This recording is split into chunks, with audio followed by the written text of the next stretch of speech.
Assalamualaikum warahmatullahi wabarakatuh. Jumpa kembali di channelnya Buih Bibir.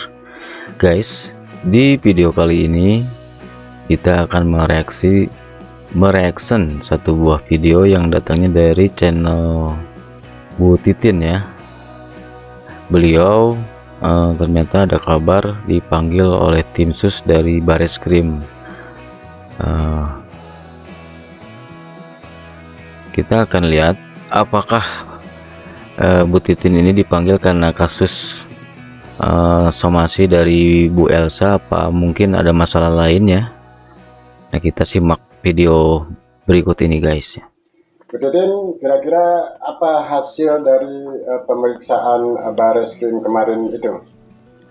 Kalau mengenai hasil kan diserahkan kepada tim yang melakukan pemeriksaan kemarin yang ditanyai. Kalau materi kan terkait dengan pasal yang dikenakan itu 422, 351, 333, kemudian juga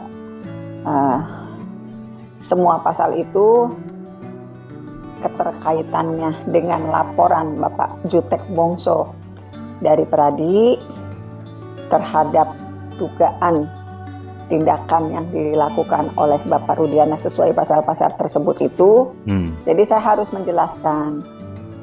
Tapi penjelasan saja tentu saja didukung bukti-bukti dokumen yang saya miliki. Intinya saya harus merekonstruksi kembali apa sih yang terjadi mengenai penyiksaan yang terjadi di Polres Cirebon Kota pada tahun 2016. Apakah yang langsung terkait dengan Saka Tatal dan Sudirman atau terhadap 6 terpidana lain yang di 2016 itu kuasanya tidak saya pegang.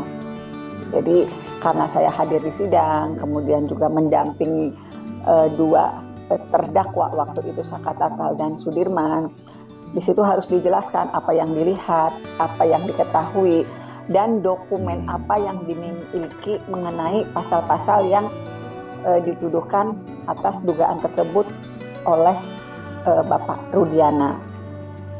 Mengenai keterangan palsu di bawah sumpah, mengenai penganiayaan, mengenai perampasan kemerdekaan. Saya juga harus menyodorkan bukti-bukti yang memang tidak pernah dibuka ke forum, kemudian juga tanggal berapa saya mendapatkan informasi itu di persidangan maupun komunikasi langsung yang disampaikan oleh 8 terdakwa saat itu. Jadi semuanya dijelaskan saya secara rinci, kemudian dokumen-dokumen yang saya miliki juga diserahkan kepada penyidik yang melakukan PAP. Jadi ada dokumen-dokumen yang serahkan di fotokopi, dan itu dokumen-dokumen sebetulnya tidak pernah juga saya informasikan atau saya sebarkan keluar.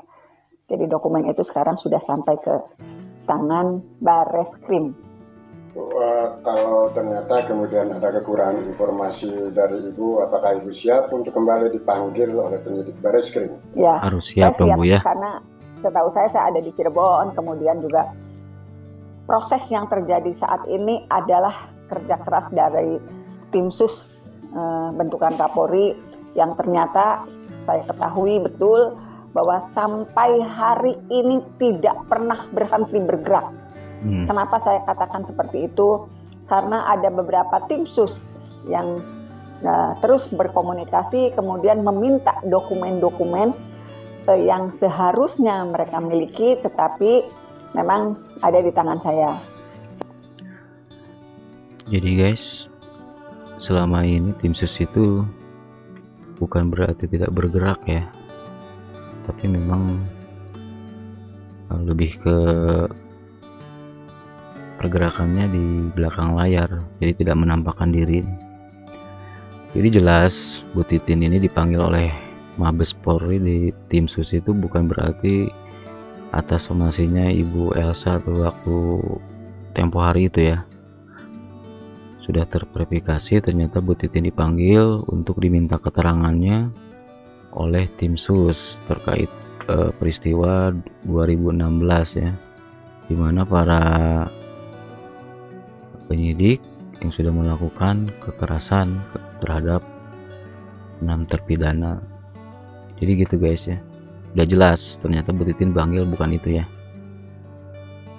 Saya yakin betul masalah itu.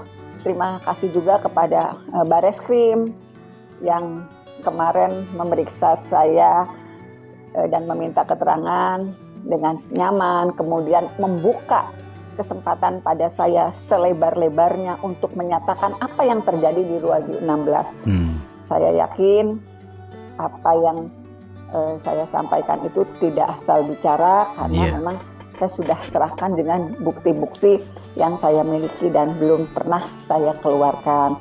Itu sebenarnya menjadi catatan pribadi saya, tetapi bisa terkonfirmasi apabila dari kejaksaan maupun kehakiman punya catatan yang sama. Karena saya menyerahkan tanggal-tanggal apa yang terjadi di tanggal-tanggal itu terhadap terdakwa saat itu maupun kondisi yang ada. Tadi Ibu katakan tim sus bentukan Kapolri. Konkretnya seperti apa sih Bu kerja mereka dalam konteks menyikapi kasus Bina Cirebon ini?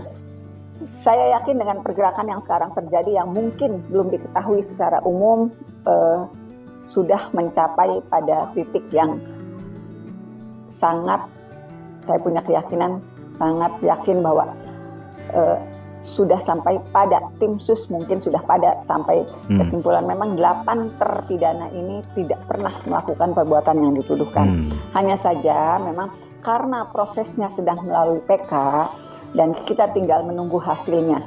Tetapi bukan hanya pada persoalan dikabulkannya PK, ada fakta-fakta lain yang sekarang sedang diungkapkan oleh tim sus bentukan Kapolri mengenai dugaan ini mantap guys, yang tim sus ini mantap oleh orang-orang tertentu di unsur kepolisian Cirebon Kota. Itu yang saya melihatnya sedang terus dilakukan prosesnya oleh tim sus bentukan Kapolri. Karena saya juga tahu betul kondisi itu karena saya memang tinggal di Cirebon dan ada hal-hal yang seperti tadi saya sampaikan, mereka masih mencari dokumen-dokumen yang diperlukan. Kebetulan juga saya punya dokumen-dokumen itu. Bu minta konfirmasi, artinya tim sus Polri bentukan Kapolri itu sudah meyakini bahwa kasus Bina Cirebon ini bukan pembunuhan tapi kecelakaan. Saya minta konfirmasinya.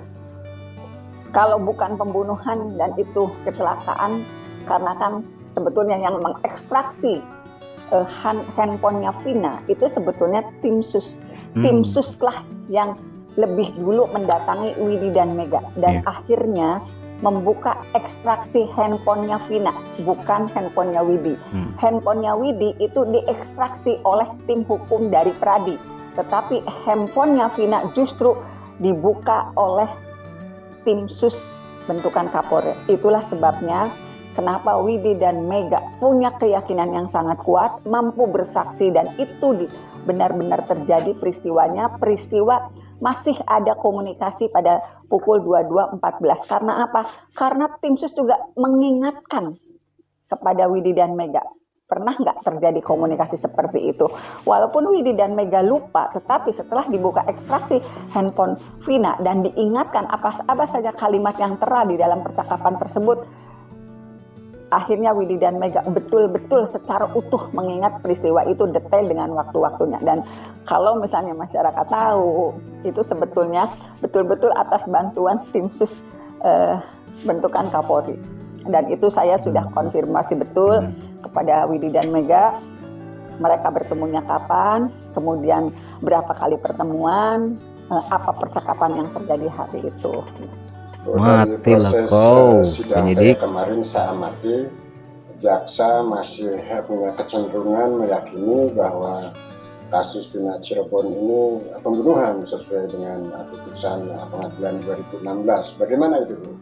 Ya sebetulnya saya juga, ya bukan cuma saya lah, seluruh masyarakat Indonesia juga sangat menyayangkan. Kenapa sih jaksa begitu kekeh? Apa sih sebetulnya yang ditutupi dari keyakinan kejaksaan yang terus saja menganggap seolah-olah peristiwa itu betul terjadi di 2016.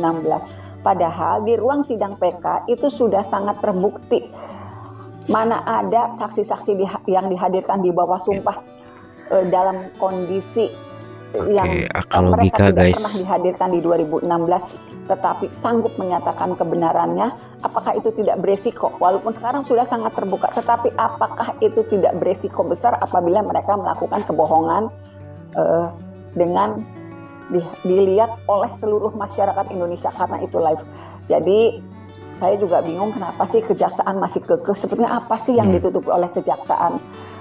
Kita juga sedang cari tahu kenapa sih sampai begitu meyakini peristiwa itu betul, padahal dari berkas-berkas di 2016, dari terjadi hal yang di Mungkin ada sidang yang bayar Bu, 2016, mungkin ada juga kesalahan yang dilakukan jaksa dengan tidak konkretnya antara dakwaan dan hasil visum, tetapi jaksa tetap memaksakan membuat dakwaan sehingga 7 terpidana mendapat vonis, 7 terdakwa saat itu, dan menjadi 7 terpidana mendapat vonis seumur hidup. Padahal jelas-jelas dalam hasil visum tidak pernah ada luka tusuk, tetapi jaksa dalam dakwaannya menyatakan ada luka tusuk. Jadi kita sangat menyayangkan argumen jaksa dan bersikukuh pada peristiwa 2016 itu meyakini 8 terpidana ini adalah pelakunya. Kita sangat menyayangkan itu. Bu, sekarang kan proses sidang PK sudah selesai. Nasib, katakanlah nasib ke-6, 7 terpidana sekaligus 1 terpidana Sakatata yang sudah bebas itu sudah masuk pada wilayah domainnya Mahkamah Agung. Ada saran Bu atau ada masukan barangkali untuk Mahkamah Agung? Sebenarnya sih bukan masalah masukan ya, kita ini masalah harapan dan doa. Tim kuasa hukum dari Pradi sudah begitu kuat menyajikan fakta-fakta di persidangan, baik itu saksi-saksi alibi, saksi-saksi ahli, maupun justru fakta-fakta yang betul-betul mempertegas ini adalah kecelakaan lalu lintas. Hasil ekstraksi yang diungkap di persidangan dan diterima Majelis Hakim Pengadilan Negeri Cirebon juga itu sudah luar biasa, menyatakan bahwa tidak pernah ada pembunuhan dan pemerkosaan. Dan sekarang harapan kita adalah kepada Mahkamah Agung. Saya juga selalu berdoa mudah-mudahan Mahkamah Agung terketuk hatinya, dan saya yakin amin di tingkatan Mahkamah Agung melihat tayangan. Nah jadi gitu guys statement dari Bu Titin ini. Jadi kita udah jelas semua apa yang dinyatakan oleh Bu Titin itu ternyata benar guys, nggak kayak para kuasa hukum dari pihak sebelah yang banyak fitnahan-fitnahan dan barang buktinya juga nggak jelas ya guys ya. Buat para netizen sudah terjawab semua dari pernyataan Bu Titin ini ya, jadi kita paham makin sini arah kasus Vina ini makin terang guys ya. Terima kasih yang sudah stand di channel ini, semoga bermanfaat. Mohon maaf apabila banyak kesalahan-kesalahan. Assalamualaikum warahmatullahi wabarakatuh.